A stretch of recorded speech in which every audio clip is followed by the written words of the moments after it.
Hey guys, what's up? It's Finch here. Today we're going to have another tiering video. We're going to discuss why Smogon has bans, ranging back from Generation 1, which predated Smogon, all the way to Generation 9, which is well into Smogon's tenure as the home of competitive Pokemon singles. We have had bans. In Generation 1, Mew and Mewtwo were the only Pokemon that were banned, but as the generations have expanded, we've seen more and more Uber Pokemon, ranging to the point that we've seen even over a dozen or 24 Pokemon potentially reside in Ubers at any given time. It's gotten to the point that Ubers has even had its own metagame, spanning all the way back across the generations. But the most known Ubers metagames are perhaps the most recent 4 or 5 generations, just because of the wider pool of Pokemon. In Generations 1, 2, and really just those, there weren't as many Ubers, but come Generation 3, we saw more and more versatility among legendary Pokemon and box Pokemon, and even some other Pokemon with uncompetitive abilities that may be seen as Ubers. For example, Pokemon like Dugtrio or Wobbuffet were some of the first non-legendary Pokemon that became Ubers in older generations. But as more and more generations happened, more Pokemon that were seen as more ordinary became broken. Things like Blaziken, for example. Obviously, there are so many Ubers, and I'm not going to go through the whole history of bans here. That would be a waste of a video, and I'm no historian. Quite frankly, I started playing in Generation 5, and my history before that is shaky at best. But I am here to discuss why Scarlet and Violet Overused has bans, because we've been receiving a lot of comments lately that are like, no, I can't believe you banned Fluttermane or Houndstone within the first week of the metagame. How dare you take away my new toys? I just want to have fun. Smogon is so anti-fun. And in a sense, I view my job as perpetuating the fun, as enabling the fun, and I think that comments like those are seeing things the wrong way. And I'm going to use this video to explain why that is the case. So, first off, let's talk about the purpose that bans serve, because this is a very important thing to establish. Bans allow for metagames to exist. Without bans, metagames would just be running rampant. There would be the same really good, likely broken Pokemon being used together in the same strategies in every single team. Bans are used to perpetuate versatility, they're used to enable more Pokemon, more archetypes, more styles, and on top of that, they're there to make the game competitive. If every single person is using the same exact broken Pokemon, for example, in OU yesterday, Palafin, which is a Pokemon that's very much on the radar and likely to be banned in the near future, receives 40% usage. And if you look at the teams that were used in, say, 16 1700s at the top of the ladder at the time, because keep in mind the ladder is still growing, it's not quite all the way up there yet, I'd say that number was closer to 55 or 60%. And if I were to do some turkey math with, the 10 people I know that were laddering up there, just say I'd say 6 or 7 of them were using it. So that might make up about, 55, 60, 65%. Obviously, that's not scientific, but let's stick with that 40% figure. If 40% of teams are using Palafin, that means that there is now one less team slot for all the new toys, all the new Pokemon that want to be used that don't fit there on that team. So there's slightly less chance for them to be used. However, you also have to consider the fact that Palafin has priority. So it functions as a revenge killer, and it's a water type. All of a sudden, other priority users or other revenge killers might see a bit less usage. Other water types might see a bit less usage. Suddenly you start realizing that if a certain Pokemon fulfills a certain role on a certain team, then that limits the pool of other Pokemon depending on how many facets, and that many facets of the team, if you will. So you're going to be seeing a lot less of other new water types if Palafin is used on so many teams. And in a competitive and a balanced metagame, there absolutely would be, top dogs. There would be Pokemon that in viability may be S or 8 tier. And for those of you who are not familiar with the concept of viability, there'd be Pokemon that are very good or even metagame defining, but there would be levels to it. For example, there would be Pokemon that are great and cover a lot, but there are also going to be other Pokemon that have distinct niches, distinct viability, distinct placements in metagame where they do something better. They might have higher attack or higher speed or a different move that can differentiate them so that they still are used on a certain number of teams. And that versatility is what makes a metagame, which makes a tier playable, enjoyable, fun. Because if we're seeing the same thing over and over and over again in a new metagame, then we've done something wrong. We've banned too many Pokemon, and over-banning absolutely can exist. But if we underban, we're actually going to see a similar degree of centralization simply because the Pokemon that should be banned will be being used so often because they're so good. We have to keep in mind that the objective of a competitive game is to win. And naturally, to win, if you find something that's unfair or uncompetitive or too good or countered by a smaller pool of Pokemon, you're going to focus on it, be it using it or countering it. And not only is that Pokemon itself, Palafin for example, going to be broken or very good to the point that it's used 40% of the time or 50% of the time, but also its would-be checks and counters. Things like Amoonguss are suddenly going to go from, being okay, mediocre to being very good. It might shot up and be in the top 15 or 20 in usage as well, just a reaction to that. And suddenly, not only can you not use other water types of the Revenge Killers necessarily as often, because Palafin's so common on your teams, but also you may need to use Amoonguss, or your friends may need to use Amoonguss, and suddenly other grass types, other defensive walls, other regenerated pivots, other status Pokemon might also be a bit less common on your team. And you see where I'm going with this? Suddenly you have so many different schools of thought, so many different conventions, so many different strategies, but one of them is emphasized to the point that one that has to focus on it is also emphasized.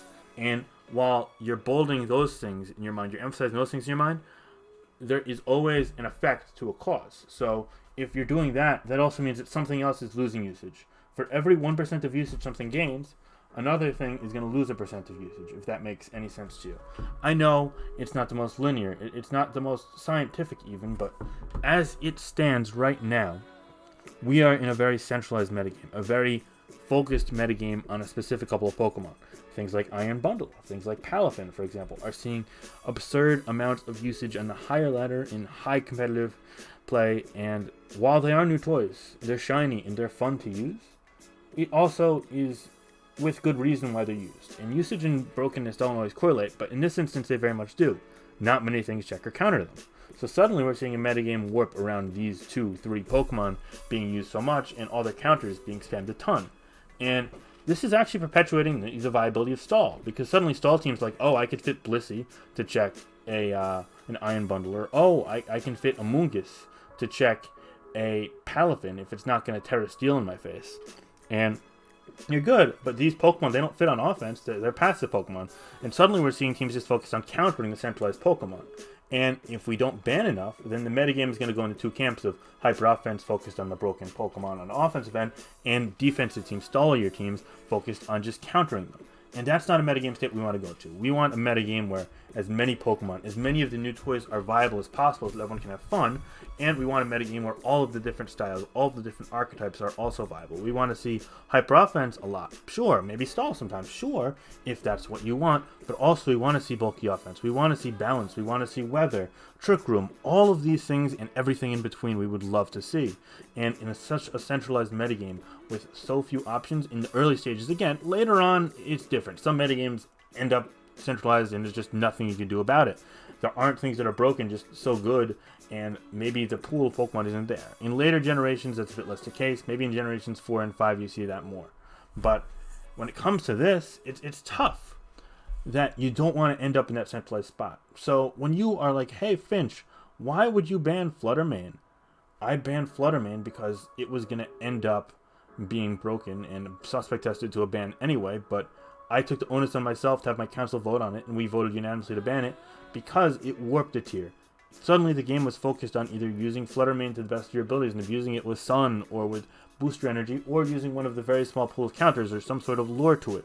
Suddenly the two camps of thought being abuse Fluttermane and react appropriately to Fluttermane were dominating the metagame cycles. Same for Houndstone, in that, suddenly people were really abusing the crap out of Sand with all the memento spammers, and there wasn't much of a way around that, honestly. Houndstone may be more linear of an example because of how egregious it was with last respects, but ultimately, when you're saying, I don't like how Smogon bans things because it takes fun out of the game, in egregious cases, in quick bans like this, perhaps consider the fact that a ban of one Pokemon can unlock 3 or 4 other new Pokemon. For example, the water starter right now, Quaglia, I'm not too sure how to pronounce it. It kind of looks a little artsy, that water type. It is not seeing any usage right now because Palafin is all it wishes it could be and then some. but it has some nice qualities. It hits pretty hard. It is an awesome design. I'm sure a lot of people would love to see it in OU. Right now, it's undoubtedly going to fall to UU, and it's not going to be viable in OU. But if you ban Palafin, which, again, there is ample support for, then suddenly it's going to be viable. Same with other water types, and same with other priority users and revenge killers.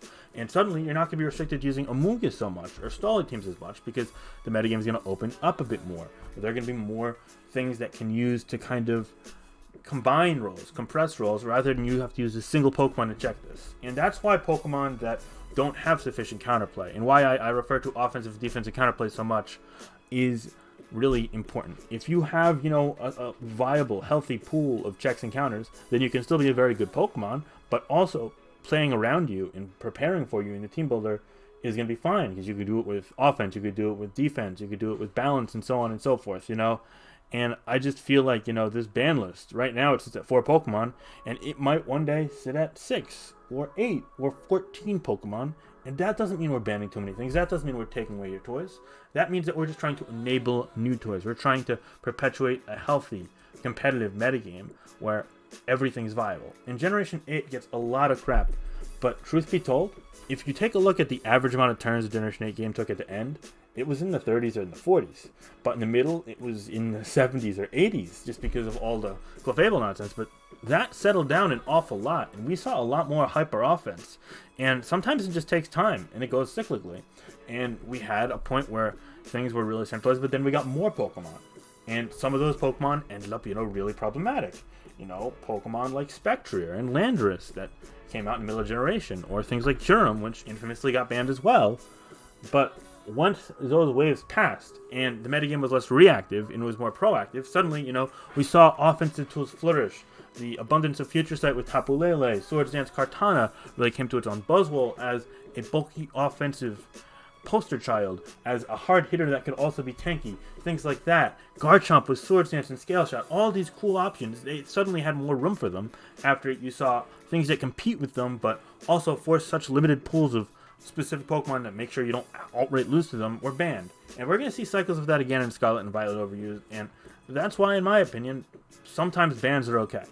There's a such thing as too many bans, or too much bans that might, restrict the metagame and make it forcibly creep less in power, or there are things as too few bans where we end up leaving something in the metagame for too long, and then suddenly the metagame becomes focused solely around it. Unfortunately, it is not a perfect world, it's not a perfect science, and it is only our job, our task, to really manage it the best we know how. There are going to be sometimes errors in judgment in either direction, and I'll be the first to admit that I've made errors in judgment. So have other councilmen, so have other, tiers, UU, RU, NU, etc. I'm sure they have, but again, we're just humans that are doing more or less a volunteer job, and, this is that. Running OU is a volunteer job for me, but it's really a passion project, all in the same. So when you guys ask me, why do I ban something, the answer this early in the metagame is often not because, it's just broken. Like, yeah, there are a lot of things that are broken right now. It's more so that I'm trying to perpetuate, a more widespread metagame, so you can really explore what we have and see things, rather than just only uncovering the best stones. We want to really uncover all of the stones, if you will. So that's where we're at. That's my roundabout way of explaining why Smogon has bans. I'm hoping this video, I think it's like 13 minutes right now, I'm hoping to keep it a bit briefer, so we're going to leave it at that. But I hope you guys enjoyed and understand as to why there are bans, why we're trying to perpetuate a competitive and versatile environment, and why losing one new toy might open up the door for 3 or 4 or 5 other new toys, and why that might be better in the grand scheme of things. I hope you guys can keep a more open mind moving forward, or if you guys already know all this, then I really appreciate you. If you have any comments, questions, concerns, feel free to leave them in the comments, and if not, I hope you guys all have a wonderful day. Thanks for watching, and if you want more live updates, feel free to check me out on Twitter. I'll leave the link down below. Okay, have a great day, guys. Bye.